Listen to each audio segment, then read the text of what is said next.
So hi guys, welcome to the another video. स्वागत है आप सभी का। इस वीडियो में जैसा कि आपने टाइटल ऑलरेडी पढ़ लिया होगा, ये वीडियो थोड़ा साइंस के टॉपिक से थोड़ा हटके है और ये होने वाला है स्पिरिचुअलिटी पे। तो ये मैंने जैसे अगर आपने पुराने वीडियो देखे होंगे तो उसमें मैंने कहा था कि हम एक ऐसी सीरीज़ भी शुरू करने वाले हैं जिसमें मैं आपके साथ कुछ ऐसी चीज़ें शेयर करूँगा जो कि सो फार इन माई लाइफ मैंने मतलब ऑब्जर्व की है, सीखी है, और वो है स्पिरिचुअल एंगल से, मतलब भगवान से रिलेटेड बातें होने वाली है इन वीडियोस में। तो इस टॉपिक की क्यों नीड पड़ी, क्योंकि जैसा मैं सराउंडिंग्स में ऑब्जर्व करता हूँ, आप लोग भी करते होंगे, कि करंटली इंडिया का और even in general in world में जो यूथ है, मुझे लगता है कि आपको दोनों तरह की विजडम जो है उसकी ज़रूरत पड़ती है। तो एक विजडम होती है जैसे कि साइंस रिलेटेड विजडम हो गई, जो हम अपनी अलग वीडियोस में बातें करते हैं अबाउट कैरियर इन साइंस हो गया, या फिर कैसे आप आईसर के लिए प्रिपेयर कर सकते हो एंड ऑल, कैसे पीएचडी में आप रिसर्च करते हो, तो वो एक विजडम हो गई। इसके अलावा मुझे ऐसा लगता है, मेरे पर्सनल ओपिनियन में, कि आपको लाइफ में सक्सेस होने के लिए और एक सक्सेसफुल ह्यूमन बीइंग बनने के लिए एक और विजडम की ज़रूरत होती है, जिसे कहते हैं स्पिरिचुअल विजडम। ठीक है। और स्पिरिचुअल विजडम आती है आपको भगवान के बारे में पढ़ने से, उनके बारे में जानने से और उनको समझने का प्रयास करने से कि एक्चुअल में क्या जो है वो कहना चाह रहे हैं, क्या मैसेज, क्या मॉरल्स, क्या वैल्यूज़ है, क्या एथिक्स है, जो कि हमको मतलब मिल सकते हैं अपने पुराने ग्रंथों से, पुराणों से, है ना, गीता से, रामायण से, जो आप बचपन से देखते आ रहे होंगे। मोस्टली अगर आप इंडिया में हो तो India already has that culture कि जहाँ आप इस चीज़ के टुवर्ड्स एक्सपोज होते हो कभी ना कभी अपनी लाइफ में। तो इस सीरीज़ में हम वही सब बातें करने वाले हैं। स्टार्ट करने के अलावा मैंने पहले सोचा कि कैसे मैं इस चीज़ को आप तक कन्वे करूं, तो मुझे बेस्ट प्लान ये लगा कि मैं स्टार्ट करता हूं गीता बुक से, क्योंकि गीता मैंने खुद पढ़ी है और उसमें आजकल इजीली अवेलेबल भी है, आप कहीं से भी खरीद सकते हो और पढ़ सकते हो खुद से। पर मैंने सर्टेनली नोटिस किया कि अपनी लाइफ में कभी इन चीज़ों को समय दे नहीं पाते हैं मोस्टली स्टूडेंट्स जो है। जब मैं अपने आईसर में था, यहाँ भी हूँ, तो मैं देखता हूँ कि इस चीज़ों के टुवार्ड्स लोग ज़्यादा टाइम अपना पुट कर नहीं पाते हैं, जबकि करना चाहिए एक्चुअल में। तो इन वीडियोस का पर्पस वही रहेगा, गीता बुक हम डिस्कस करेंगे, और डिफरेंस ये रहेगा कि यहाँ मैं आपको ट्राई करूँगा कि कैसे आप उस चीज़ को मतलब रिलेट कर सकते हो अपनी नॉर्मल लाइफ से, और क्या कंक्लूजन्स आप कैसे ड्रॉ कर सकते हो based as per my experience and my interpretation. तो डिफरेंट तरह की गीता, डिफरेंट पब्लिशर्स की गीता अवेलेबल है। मैंने ऑलमोस्ट अभी तक मैंने दो पब्लिशर्स, जो फेमस दो पब्लिशर्स हैं, उनकी पढ़ के देखी है, तो मुझे काफ़ी सिमिलरिटीज़ नज़र आई, कोई इतना ज़्यादा वो नहीं है। तो आप कोई सी भी ले सकते हो और फिर आप पढ़ सकते हो। तो बिना ज़्यादा टाइम वेस्ट करें हम शुरू करेंगे गीता के पहले अध्याय में, क्योंकि गीता एक ऐसी बुक है, उसमें अलग अलग चैप्टर्स हैं, तो डिफरेंट अध्याय हैं, और भगवान ने जो नॉलेज या भगवान ने जो बातें उस गीत बुक में करी है, तो सर्टेन ऑर्डर में करी है, तो वो ऑर्डर भी यहाँ पर इम्पॉर्टेंट है। अगर आप जैसे मेरे को इस पूरी वीडियो की सीरीज़ में अगर आप कंटिन्यूसली फॉलो करोगे तो आपको समझ में आएगा कि ऑर्डर इम्पॉर्टेंट क्यों है। तो गीता जैसे है, महाभारत के समय भगवान कृष्ण ने अर्जुन को जो ज्ञान प्रदान किया था वो गीता है, एक तरीके का गीत है जिसमें अनेक श्लोक हैं, और ये हुआ था द्वापर युग के अंत में जब महाभारत लड़ा गया था, तो उस समय ये ज्ञान भगवान कृष्ण ने अर्जुन को प्रदान किया था। तो इस हिसाब से ये एक्चुअल में अगर आप देखो तो भगवान का जब लास्ट जो अवतार था उनके द्वारा किया हुआ सबसे लेटेस्ट एक तरीके से ग्रंथ हो गया, लेटेस्ट ज्ञान हो गया। उसके बाद जो है वो कलयुग युग शुरू हो चुका था। तो कहीं ना कहीं आपके मन में ये थॉट भी आना चाहिए कि हो सकता है कि भगवान ने उस युग के अंत में ये ज्ञान इसलिए दिया हो क्योंकि फोर्थ कमिंग जनरेशन्स को इस ज्ञान की ज़रूरत हो, ताकि रेफर कर सकें। जैसे फॉर एग्जांपल अब मुझे कभी भी किसी भी साइंस में या कहीं और अपने जीवन में कोई प्रॉब्लम आ जाती है, तो मैं जो लेटेस्ट सोर्स होता है उसको रेफर करता हूँ, है ना। तो यूज़ इट लाइक दैट, मतलब ऐसे आप इसको समझ सकते हो। तो पहले अध्याय में क्या होता है कि पहले अध्याय में दोनों जो आर्मी होती है, एक कौरव की आर्मी होती है और एक मतलब कौरवों की सेना होती है, दुर्योधन, विभीषण, इनके साइड से। और अगर आप इनके बारे में नहीं जानते हो तो आप थोड़ा सा फिर अपने तरफ से गूगल करो, तो आपको पता चलेगा कि महाभारत में ये दो सेपरेट डिफरेंट मतलब सिंगल फैमिली में दो डिफरेंट ग्रुप्स थे। तो एक फैमिली, एक साइड से ग्रुप है दुर्योधन, विभीषण और इनका, उनको कौरव सेना कहते हैं। और दूसरी साइड से जो ग्रुप था वो था पांडवों का, और भगवान कृष्ण थे पांडवों के साइड, जिसमें वो अर्जुन के सारथी के रूप में अपना रोल निभाते हैं इस पूरे युद्ध में। तो प्रथम अध्याय में सैन्य निरीक्षण हो रहा है। सैन्य निरीक्षण का मतलब यह है कि आपकी दोनों आर्मीज आमने सामने खड़ी है और दोनों आर्मीज के साइड से मतलब एक दूसरे को निरीक्षण किया जा रहा है, मतलब देखा जा रहा है और भाव प्रकट किए जा रहे हैं, है ना। तो मैं स्टार्ट करता हूँ इस टॉपिक से कि इसमें मेनली जो है 4 लोग होते हैं जनरली महाभारत के अंदर। पहले तो इसमें तो दो मुख्य जो हैं वो तो हैं श्री कृष्ण और अर्जुन, और इसके अलावा आपको एक जो है वो धृतराष्ट्र, जो दुर्योधन के पिता थे। तो धृतराष्ट्र क्या है कि युद्ध की जानकारी के लिए उन्होंने अपने पास में संजय नाम के उनके एक थे वहाँ पर महल में, उनको बैठाया हुआ था। तो संजय जो है वो धृतराष्ट्र को देखकर युद्ध की स्थिति बताते रहते थे। तो क्योंकि धृतराष्ट्र जो है वो खुद देख नहीं पाते थे क्योंकि वो ब्लाइंड थे एक्चुअल में।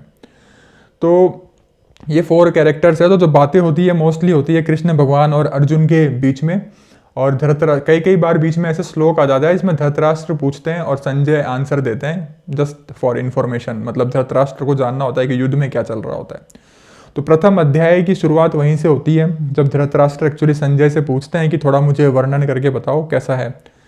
तो होता ऐसा है कि दुर्योधन जो है वो अपनी सेना की तरफ देखते हैं और सामने वाली सेना की तरफ देखते हैं और बताते हैं कि मतलब सामने जो है वो भी महारथी है, अर्जुन है, उनकी फैमिलीज है, ठीक है। पर साथ साथ में दुर्योधन जो है वो बहुत कॉन्फिडेंट होते हैं क्योंकि वो भीष्म पितामह की तरफ देखते हैं और वो अपनी सेना की थोड़ी तारीफ करते हैं उस समय कि भाई देखो हमारे पास में भीष्म पितामह है जो कि देवी गंगा के पुत्र हैं, है ना, सूर्य पुत्र कर्ण है। तो वो ऐसे ऐसे महारथियों का एग्जाम्पल देके बहुत कॉन्फिडेंट हो जाते हैं कि अपने जो है मतलब हारने के चांसेस बहुत कम है, क्योंकि अपने साइड में ऐसे योद्धा हैं जो जीवन में कभी नहीं हारे, जैसे कि महामहिम भीष्म, कर्ण हो गए, है ना, द्रोणाचार्य हो गए। तो ये एक प्राउड प्रकट करता है दुर्योधन स्टार्टिंग में, जस्ट जब वो सैन्य निरीक्षण कर रहा होता है, जब वो आमने सामने दोनों की आर्मी एनालाइज कर रहा होता है तब, है ना। और फिर ऐसा एनालिसिस होने के बाद में अर्जुन जो है वो भी मतलब इसी तरीके से एनालाइज करता है। फिर ये दोनों वार का क्या है कि एक्चुअल में मतलब शंख बजा देते हैं। शंख बजाने का मतलब होता है कि वार अब शुरू है। तो अब इधर साइड से भीष्म अपना शंख बजाते हैं, उधर से कृष्ण, अर्जुन, भीम, पांडव अपना शंख बजाते हैं, युधिष्ठिर। तो वार शुरू हो जाती है। तो वार शुरू होते ही फिर अर्जुन जो है रेडी हो जाता है। अर्जुन अपना धनुष उठाता है और कृष्ण भगवान को बोलता है एक बार, क्योंकि कृष्ण भगवान जो है वो उनके रथ के सारथी हैं, तो वो कृष्ण भगवान को बोलता है कि आप मेरे रथ को एक बार ऐसे स्थान पर ले चलो जहाँ से मैं दोनों आर्मियों को मतलब जो सामने जो आर्मी है, कौरव की आर्मी है, उनको देख पाऊँ। क्योंकि अर्जुन इच्छा प्रकट करता है भगवान कृष्ण के आगे कि एक बार लड़ने से पहले क्या है कि मैं देखना चाहता हूँ कि कौन कौन, अब मेरे ही परिवार से कौन कौन मेरे अगेंस्ट लड़ने आए हैं, कौन कौन जो है वो दुर्योधन की खुशी के लिए अपने प्राणों को मतलब संकट में डालने का विचार करके युद्ध में लड़ने आए हैं, मतलब पांडवों से। तो ये देखने की इच्छा प्रकट करता है अर्जुन। तो कृष्ण भगवान सारथी होने के नाते अपना कर्तव्य निभाते हैं और रथ को ले जाके खड़ा कर देते हैं दोनों आर्मीज के एकदम बीच में। तो जहाँ से अर्जुन को क्या है कि एकदम सब नजर आ रहा होता है कि उसके अगेंस्ट में सामने कौन कौन खड़ा है हथियार लेके। तो अब आप याद रखो कि मैंने बताया था कि दुर्योधन का भाव कैसा था। दुर्योधन जो है एकदम प्राउड ही फील कर रहा था कि कोई टेंशन की बात नहीं है, अपने साथ में महामहिम भीष्म, कर्ण सब योद्धा है, तो वो ठीक है ना। अब अर्जुन का क्या सीन होता है यहाँ पे कि अर्जुन जब सामने देखता है कि मतलब महामहिम भीष्म उसके लिए खड़े हैं, है ना, जो कि उसके पितामह हैं, गुरु द्रोण हैं, उसके बाकी भाई खड़े हैं, बाकी परिवार के मामा वगैरह सब खड़े हैं। तो बिल्कुल गीता में ऐसा डिस्क्रिप्शन है कि उसके सगे संबंधी सब खड़े हुए हैं। तो अर्जुन क्या होता है कि कॉन्फिडेंस लूज कर जाता है बजाय प्राउडी होने के, जबकि अर्जुन जो खुद है वो अपने आप में महान योद्धा है और उसके जो बाकी 4 भाई है वो महान योद्धा है, श्री कृष्ण उसके सारथी है। तो कॉन्फिडेंस लूज करने का कोई पॉइंट नहीं है, पर फिर भी अर्जुन क्या है कि अपना कॉन्फिडेंस लूज आउट कर जाता है। अब उसके बीच में रीजन बीइंग ये है कि वो श्री कृष्ण से बोलता है कि भगवान ये तो मतलब मेरे ही परिवार के लोग हैं, तो मैं कैसे इन पर मतलब है ना इनसे लड़ सकता हूँ, कैसे शस्त्र उठा सकता हूँ। तो आप अगर गीता पढ़ोगे तो उसमें अर्जुन ने अपनी जो स्थिति है वो भगवान के सामने ऐसे डिस्क्राइब की है कि मेरा तो सर चकरा रहा है और मेरे हाथों से मेरा ये जो धनुष है, गांडीव धनुष, वो फिसलता जा रहा है और मुझे समझ नहीं आ रहा, मेरे आंखों के आगे अंधेरा छा जा रहा है। इस तरीके की सिचुएशन है ना, कि मैं कैसे अपने परिवार वालों से कैसे लड़ सकता हूँ। तो यहाँ पर आपको जो नोट करने वाली बात है वो भाव है। देखो भाव कैसा था कि दुर्योधन का भाव था कि उसके सामने भी उसने देखा कि अर्जुन की आर्मी खड़ी है, पर उसके मन में ये ऐसे मतलब भाव नहीं आया कि मैं अपने परिवार वालों से कैसे लड़ सकता हूँ या अपने सगे संबंधियों से कैसे मैं मतलब उनको मारने का प्रयत्न कर सकता हूँ। पर तुरंत अर्जुन के मन में ये भाव आ गया, खुद महारथी होते हुए भी। तो यहाँ आपको एक मेजर डिफरेंस पता चलेगा इन दुर्योधन एंड अर्जुन, और आपको इस चीज से ये कंक्लूड करना चाहिए कि क्यों अर्जुन की तरफ है भगवान, क्योंकि अर्जुन का मन एक्चुअल में इस तरीके का है ना। तो फिर उसके बाद में अर्जुन जो है और भी भगवान को डिस्क्राइब करता है कि भगवान एक बात बताओ आप, भगवान कृष्ण से बोलते हैं अर्जुन कि अपन जो ये युद्ध कर रहे हैं अपन राज्य प्राप्त करने के लिए। तो अर्जुन बोलते हैं कि ऐसे राज्य को प्राप्त करके मैं क्या करूंगा जिसके लिए मुझे अपने ही परिवार वालों को मतलब मारना पड़े या उनसे युद्ध करना पड़े। तो अर्जुन को कोई पॉइंट नज़र नहीं आता इस चीज़ में। फिर अर्जुन और भी चीज़ें डिस्क्राइब करते हैं कि जैसे कि वो बताते हैं कि पूरे कुल के बारे में अर्जुन सोच रहे होते हैं उस समय, जबकि सामने उनकी फैमिली है और वो भी एक फैमिली है, तो पूरा कुल जो है। तो अर्जुन बोलते हैं कि यार मतलब पूरे कुल में अगर मैं अभी अपने इस कुल इन लोगों को मार देता हूँ तो मैं एक तरीके से अपने ही कुल का नाश कर रहा हूँ। तो अर्जुन बोलते हैं कि अपने कुल का नाश करके मैं राज्य प्राप्त करूंगा तो उससे क्या लाभ। उससे वो बोलते हैं कि अपना जो कुल है वो मतलब एक तरीके से दूषित हो जाएगा और अल्टीमेटली खत्म हो जाएगा। क्योंकि इसमें वो एक चीज़ मेंशन करते हैं कि भाई ऐसा करने से क्या होता है कि जब परिवार में या पाप बढ़ने लगता है तो परिवार की जो स्त्रियां होती है वो दूषित हो जाती है।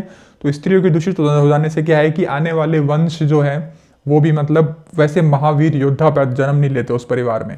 तो महावीर योद्धा जन्म नहीं लेते थे, तो अर्जुन डिस्क्राइब कर रहे हैं। तो फिर क्या है कि अपना वंश धीरे धीरे एंड ही हो जाएगा। तो मतलब तो अर्जुन के अनुसार क्या है कि अभी इस समय युद्ध करने का मतलब यह है कि मैं अपना परिवार का ही नाश कर रहा हूँ, एक तरीके से पूरे कुल का नाश कर रहा हूँ। अर्जुन इस तरीके से सोचता है। फिर उसके बाद में ये सब थिंकिंग करने के बाद में क्या है कि अर्जुन जो है बहुत ज़्यादा निराश और सैड हो जाते हैं। और अर्जुन इतना सैड हो जाता है कि मतलब इतना ज़्यादा इमोशनली एकदम दुखी हो जाता है कि वो अपना धनुष को है ना साइड में रख देते हैं और श्री कृष्ण से बोलते हैं कि मेरे को तो ऐसा लगता है कि मेरे लिए उत्तम यह है कि मैं निहत्ता होके इनके आगे चले जाऊँ, मतलब मेरे हाथ में कोई वेपन नहीं हो और ये लोग मेरा वध कर दें। तो उससे वो वाली जो डेथ होगी वो मुझे ज़्यादा प्यारी होगी, बजाय मैं इन लोगों को राज्य के लिए मार दूँ। मतलब तो यहाँ पर आप देखो, यहाँ पर आपको पता चलेगा कि अर्जुन किस तरीके का इंसान है एक्चुअल में, है ना। तो अर्जुन एक्चुअल में बहुत ही मतलब अर्जुन जो है वो सेल्फलेस है, क्योंकि वो अपने कुल के बारे में सोच रहा है, वो राज्य के बारे में नहीं सोच रहा। वो बोल रहा है कि ऐसे राज्यों को पाकर क्या फ़ायदा, तो उसको राज्य के टुवार्ड्स कोई सेल्फिशनेस नहीं है, मतलब, है ना। तो सेल्फलेस एटीट्यूड हुआ अर्जुन का। और साथ साथ में वो उसका मन इतना अच्छा है कि वो इमोशनली इतना ज़्यादा वो हो रहा है कि मतलब वो भगवान के आगे अपने जो वीरता है उसकी उसने अपना धनुष साइड में रख दिया, वो लड़ने की इच्छुक ही नहीं है। मतलब तो उसने अपनी वीरता जो है मतलब वो कंप्रोमाइज़ कर जा रही है उसकी, बिकॉज उसके इमोशनल सेंटिमेंट्स की वजह से, जो कि एक अच्छे मन को दर्शाते हैं। तो ये था प्रथम अध्याय। प्रथम अध्याय में मेनली यही होता है, अर्जुन अपना धनुष रख देता है। अब उसके बाद में द्वितीय अध्याय आएगा जब जिसमें भगवान क्या है कि कृष्ण भगवान जवाब देते हैं, तो वो अपन किसी अन्य वीडियो में डिस्कस करेंगे। अब इस अध्याय से आप ये कंक्लूड कर सकते हो, एक तो जैसे मैंने बताया कि अर्जुन का मन का भाव और दुर्योधन के मन का भाव, और किस भाव स्थिति में भगवान आपके साथ खड़े होंगे, है ना। तो आपको उस तरीके का भाव जो है वो अपने मन में हमेशा रखना चाहिए।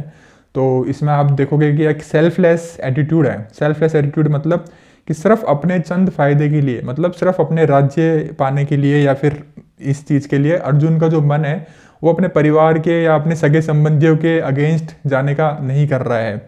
जबकि आपकी करंट युग में अगर आप देखोगे तो करंट युग में ये बहुत ही आम बात है, अपने परिवार के अगेंस्ट जाना, अपने दोस्तों के अगेंस्ट जाना। कॉलेज में जो लोग फाइनल ईयर में होंगे वो इस बात को समझ पाएंगे। तो छोटी छोटी चीज़ों के लिए अपन लोग जो है मतलब वैसे हो जाते हैं, मतलब बहुत ज़्यादा सेल्फिश हो जाते हैं और अपने ही जो दोस्त यार सगे संबंधी उनका बुरा भी कर देते हैं। ये कोई गलत झूठ बात नहीं है। तो ये चीज़ आप एक ड्रॉ कर सकते हो कि आपको ये नहीं करना, क्योंकि आप ये नहीं करोगे तो भगवान आपके साथ खड़े होंगे। इस चीज़ का यही है, और भगवान खड़े होंगे तो जीत पक्की है, क्योंकि इस युद्ध के स्टार्ट होने से पहले ही कुंती, जो पांडवों की जो माता है कुंती, उन्होंने धृतराष्ट्र को बोल दिया था कि कृष्ण जिस साइड है उस साइड की हार होना संभव ही नहीं है, ठीक है। तो वो तो फॉर ग्रांटेड है। तो पर वो स्थिति कब आएगी, जब आपके मन में भाव होंगे अर्जुन जैसे, है ना। तो एक तो ये पॉइंट आप ड्रॉ कर सकते हो। अब दूसरा पॉइंट आप क्या ड्रॉ कर सकते हो, वो ये है कि जब आपके जीवन में, है ना, ऐसी सिचुएशन बहुत आएगी जिस सिचुएशन में आप खुद को अर्जुन की तरह पाओगे। अर्जुन की तरह पाने का मेरा मतलब यह है कि जिंदगी में जैसे अर्जुन को क्या है था कि ये वार करना है ना, वर्थ इट नहीं लग रहा था उस समय। मतलब अर्जुन कैसा था कि यार एक राज्य के लिए अपने परिवार को मार दूं मैं, तो ये वर्थ नहीं है। अर्जुन ये कह रहा है भगवान कृष्ण को। तो जिंदगी में कई बार ऐसी सिचुएशन आएगी जब आपको वर्थ इट नहीं लगेगा करना। फॉर एग्जाम्पल, उदाहरण के लिए मैं देता हूँ, कई बार क्या होता है कि जैसे कि आपको कहीं बाहर कॉलेज मिल गया, ठीक है।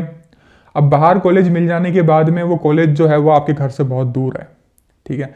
और अब तक आप घर में थे, आराम से स्कूल में पढ़ रहे थे अपने दोस्तों के साथ, अपने परिवार, अपने खाना, अपने लोग, है ना, अपना कल्चर।